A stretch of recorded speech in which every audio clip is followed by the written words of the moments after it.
2025 চনৰ প্ৰথম সূৰ্যগ্ৰহণ হ'ব 29 মাৰ্চ তাৰিখে। এই দিনা হৈছে শনিবাৰ। এই দিনা পৰিছে বছৰৰ প্ৰথম সূৰ্যগ্ৰহণ। আহক তেনেহ'লে আমি এই ভিডিঅ'টোৰ যোগেদি জানি লওঁ এই সূৰ্যগ্ৰহণৰ ফলত কি কি ৰাশিৰ ওপৰত প্ৰভাৱ পৰিছে আৰু 5 ৰাশিৰ কপাল কেনেকৈ ফুলিবলৈ ধৰিব আৰু লগতে জানিম এই সূৰ্যগ্ৰহণৰ সম্পূৰ্ণ সময়সূচীৰ কথা। ভিডিঅ'টো যদি ভাল লাগে লাইক এটা কৰি আমাৰ মনোবল বঢ়াব আৰু আপোনালোকৰ বন্ধুবৰ্গৰ লগত শ্বেয়াৰ কৰি তেওঁলোককো উপকৃত কৰিব। বছৰৰ প্ৰথম সূৰ্যগ্ৰহণ হ'ব 29 মাৰ্চ শনিবাৰে।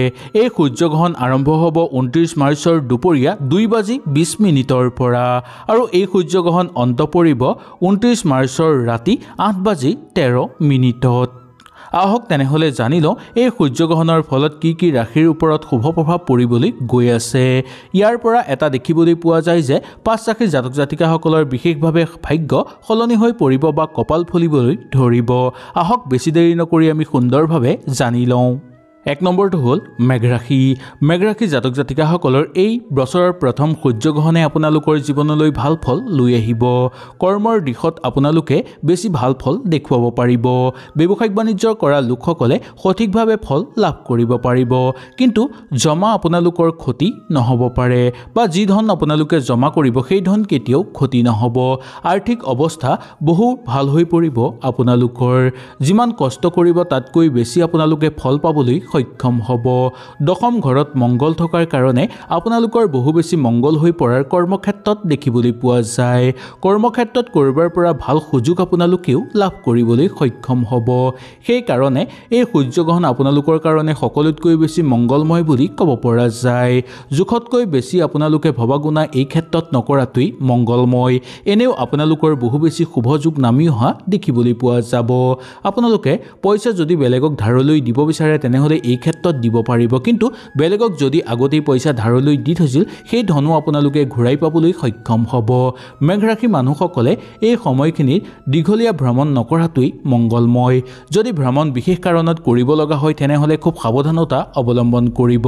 যদি দীঘলীয়া ভ্ৰমণ কৰে তেনেহ'লে অবান্তিক খৰচৰ মাত্ৰা বৃদ্ধি পোৱাৰ সম্ভাৱনা দেখিবলৈ পোৱা যাব পাৰে।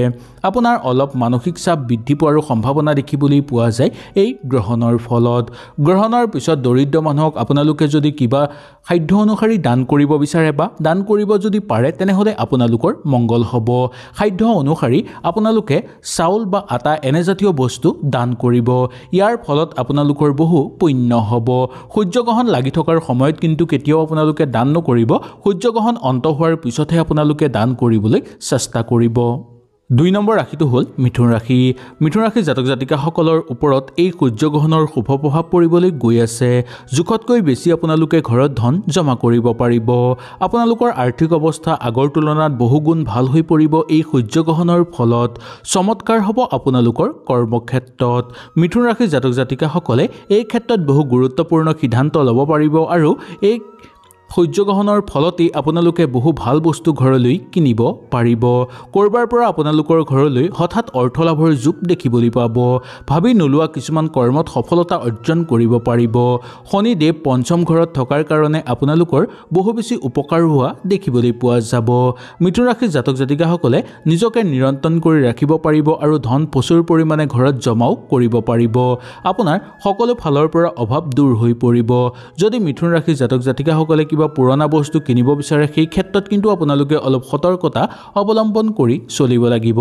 কৰ্মৰ দিশ আপোনালোকৰ নতুন হৈ পৰা যোগ দেখিবলৈ পোৱা যাব। আপোনালোকৰ পঞ্চম ঘৰত মংগল থকাৰ ফলত আপোনালোকৰ ওপৰত সকলো দেৱ দেৱীৰ পৰম কৃপা দেখিবলৈ পোৱা যাব। মিথুন ৰাশিৰ মানুহে এই সময়খিনি কোনো বিশেষ কাম কৰিবলৈ চেষ্টা কৰিলে বিশেষ ভাল হ'ব। ইয়াৰ ফলত বহু গুণেই লাভ কৰিব পাৰিব, কিন্তু শৰীৰৰ প্ৰতি অকণমান সচেতন হ'ব লাগিব আপোনালোকে। পেটৰ সমস্যাই দেখা দিব পাৰে, তাৰ প্ৰতিহে অকণমান লক্ষ্য ৰাখিব। মিথুন ৰাশিৰ জাতক জাতিকাসকলে বিষ্ণু সহস্ৰ পাঠ যদি এই সূৰ্যগ্ৰহণ অন্ত হোৱাৰ পিছত ঘৰত কৰাব পাৰে তেনেহ'লে বেছি ভাল, আৰু কাৰোবাক যদি তেল দান কৰিব পাৰে তেনেহ'লেও আপোনালোকৰ বহু বেছি মংগল হ'ব। 3 নম্বৰ ৰাশিটো হ'ল কন্যা ৰাশি। এই সূৰ্যগ্ৰহণে কন্যা ৰাশিৰ জাতক জাতিকাসকলৰ কাৰণে শুভ সংকেত লৈ আহিব। সমাজত আপোনালোকৰ মান সন্মান বৃদ্ধি পাব। কন্যা ৰাশিৰ জাতক জাতিকাসকলে নতুনকৈ কিবা দায়িত্ব লাভ কৰিবলৈ সক্ষম হ'ব। কিবা কামত লাগি থাকি সন্তুষ্ট অনুভৱ কৰিব আপোনালোকে। ব্যৱসায়িক বাণিজ্যৰ ক্ষেত্ৰত সফলতা অৰ্জন কৰিব পাৰিব। এই সূৰ্যগ্ৰহণৰ ফলত আপোনালোকে আগৰ বহু কষ্ট কৰি থোৱা কামৰ পৰা ভাল ফল অৰ্জন কৰিব পাৰিব। আৰ্থিক অৱস্থা আপোনালোকৰ ভাল হৈ পৰিব। পাবলগীয়া ধন লাভ পোৱাৰ প্ৰবল সম্ভাৱনা দেখিবলৈ পোৱা যায়। ঘৰ আৰু পৰিয়ালৰ ক্ষেত্ৰত মৰম চেনেহ বৃদ্ধি পাবলৈ ধৰিব। প্ৰেমতো আপোনালোকৰ উৎসাহ আৰু সংগ বৃদ্ধি দেখিবলৈ পোৱা যায় বা সংগ সুখ লাভ কৰিব পাৰিব। ঘৰত আনন্দ বৃদ্ধি পাবলৈ ধৰিব আৰু ঘৰৰ মানুহৰ মাজত আপোনালোক থাকোঁতে আপোনালোকৰ বিশ্বাস দুগুণে বৃদ্ধি পাবলৈ ধৰা দেখিবলৈ পোৱা যায়। এই সময়খিনি আপোনালোকে জোখতকৈ বেছি মৰম চেনেহ লাভ কৰিবলৈ সক্ষম হ'ব। আপুনি যদি নতুন চাকৰিৰ কাৰণে কিবা আবেদন কৰে তেনেহ'লে এই সূৰ্যগ্ৰহণৰ পিছতেই কৰক। ইয়াৰ পৰা আপোনালোকে বহু বেছি ভাল ফল লাভ কৰিব পাৰিব। নতুন কাম সোনকালে লাভ কৰাৰ প্ৰবল যোগ দেখিবলৈ পোৱা যায়। আহিবলগীয়া মানুহৰ পৰা আপোনালোকে ভাল আশা দেখিবলৈ পাব। মনে বিচৰা জীৱনসংগী লাভ কৰিব পাৰিব আৰু সহজতে আপোনালোকে সকলোৰে মন জয় কৰি ল'ব পাৰিব আৰু সকলো কামতে আপোনালোকৰ উন্নতি দেখিবলৈ পোৱা যাব। এই সূৰ্যগ্ৰহণৰ পিছত যদি কোনো দৰিদ্ৰ মানুহক আপোনালোকে অন্ন দান কৰাব পাৰে তেনেহ'লে আপোনালোকৰ মংগল হ'ব। 4 নম্বৰ ৰাশিটো হ'ল ধনুৰাশি। ধনুৰাশিৰ জাতক জাতিকাসকলে এই সূৰ্যগ্ৰহণৰ ফলত আপোনালোকে বহু ভাল খবৰ ঘৰলৈ লাভ কৰিব। জ্যোতিষশাস্ত্ৰৰ অনুসৰি সূৰ্যগ্ৰহণৰ ফলতেই আপোনালোকৰ সকলোতকৈ বেছি উপকাৰ হোৱা দেখিবলৈ পোৱা যাব। এই ৰাশিৰ মানুহসকলে সমাজত মান সন্মান লাভ কৰিব পাৰিব। সকলো ফালৰ পৰা কৰ্মক্ষেত্ৰত সহযোগিতা লাভ কৰিব। পৰিয়ালত আপোনালোকৰ আত্মবিশ্বাস বৃদ্ধি পাবলৈ ধৰা দেখিবলৈ পোৱা যাব। আপুনি বেলেগৰ পৰা পূৰ্ণ সহযোগিতা লাভ কৰিব পাৰিব। ধনুৰাশিৰ জাতক জাতিকাসকলে এই মাহটো আপোনালোকে কিছু গুৰুত্বপূৰ্ণ ফল লাভ কৰিবলৈও সক্ষম হ'ব। আজিলৈকে আপোনালোকে যদি কিবা কাম কৰিবলৈ চেষ্টা কৰি আছে সেই কাম কৰিব পৰা নাই তেনেহ'লে এই সূৰ্যগ্ৰহণৰ ফলত শুভ যোগ নামি আহিব, যাৰ ফলত সেই কাম আপোনালোকে কৰিব পাৰিব। ব্যৱসায়িক বাণিজ্যৰ ক্ষেত্ৰতো আপোনালোকে লাভৱান হ'ব পাৰিব। চাকৰিয়ালসকলৰ পদোন্নতিৰ যোগ আছে আৰু লগতে দৰমহা বৃদ্ধিৰো যোগ দেখিবলৈ পোৱা যায়। এই গ্ৰহণৰ ফলত কৰ্ম প্ৰতিষ্ঠা হ'ব আপোনালোকৰ আৰু মান সন্মান বৃদ্ধি পাবলৈ ধৰিব।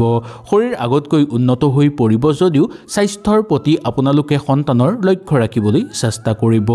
আপোনাৰ সময় আপুনি পইচাৰ লগত সময় অতিবাহিত কৰিবলৈ চেষ্টা কৰিব। লগতে ঘৰৰ মানুহৰ লগতো অকণমান সময় দিবলৈ চেষ্টা কৰিব। এই সময়খিনি কিছুমান কঠিন সিদ্ধান্ত আপোনালোকে ল'বলগীয়া হ'ব পাৰে, সেইকাৰণে অলপ সতৰ্ক হৈ চলিবলৈ চেষ্টা কৰিব। আনক উপকাৰ কৰিবলৈ গৈ যাতে আপোনালোক বিপদৰ মাজত সোমাই পৰিবলগীয়া নহয় তাৰ প্ৰতিও অকণমান আপোনালোকে লক্ষ্য ৰখাটো দৰকাৰ।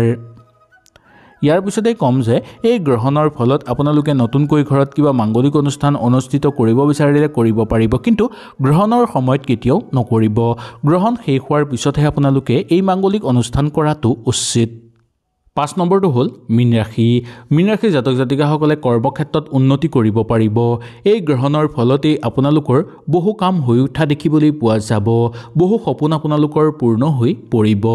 মানসিকভাৱে আপোনালোক শক্তিশালী হৈ পৰিব। খৰচৰ মাত্ৰা আপোনালোকৰ কমিবলৈ ধৰিব।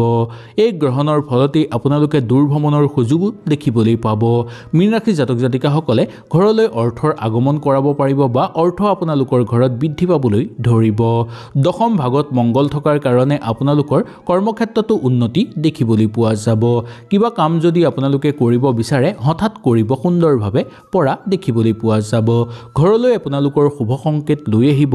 মীন ৰাশি জাতক জাতিকাসকলৰ দাম্পত্য জীৱনত সুখ শান্তি বৃদ্ধি পাবলৈ ধৰা দেখিবলৈ পোৱা যাব। পাবলগীয়া ধন লাভ কৰিবলৈও সক্ষম হ'ব। পৰিয়ালবৰ্গৰ মাজত আপোনালোকৰ আন্তৰিকতা বৃদ্ধি পাবলৈ ধৰিব বা ভাই ভনী বা ককাই ভাইৰ মাজত মৰম চেনেহ বৃদ্ধি পাবলৈ ধৰা দেখিবলৈ পোৱা যাব। এই গ্ৰহণৰ ফলতেই আপোনালোকৰ ঘৰত থকা সকলো বেয়া শক্তি দূৰ হৈ পৰিব আৰু ঘৰত শুভ শক্তিৰ আগমন ঘটিবলৈ ধৰিব। এই গ্ৰহণৰ পিছতেই যদি নতুনকৈ কিবা ঘৰৰ বিষয়ে চিন্তা চৰ্চা কৰিব বিচাৰে তেনেহ'লে পাৰিব। দাম্পত্যৰ ক্ষেত্ৰত সুখ শান্তি বৃদ্ধি পাবলৈ ধৰিব।